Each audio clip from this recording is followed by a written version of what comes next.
आपल्यावरील आणि आपल्या परिवारावर जे आरोप आहेत ते कपोल कलिप्त आहे अशी पोस्ट रुपाली चाकणकर यांनी सोशल मीडियावर केली आहे। हेतू पुरस्पर बदनाम करण्याचा हा प्रयत्न आहे। निनावी पत्र कुणी लिहिलं त्याची चौकशी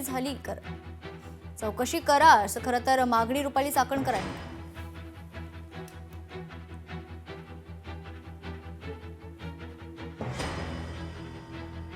अशोक खरातला 5 दिवसांची पोलीस कोठडी सुनावण्यात आली आहे। चौथ्या गुन्ह्यात खरातला पोलीस कोठडी सुनावल्याची माहिती। अशोक खरातला 18 एप्रिल पर्यंत पोलीस कोठडी सुनावल्याची माहिती आहे। कुठले गुंगीकारक औषध वापरले याचा तपास करायचा आहे। यासोबतच खरातचा साथीदार कुणी आहे का ते देखील तपासायचं आहे असा युक्तिवाद सरकारी वकिलांनी मांडलाय।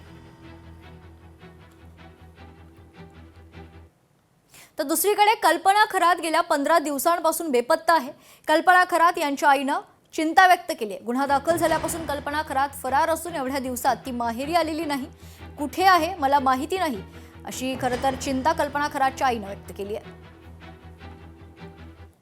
मला माझेवाचच पडले। एक तर मला बरं नाही, त्याच्यात ती पूर्ण इड मला करमत नाही।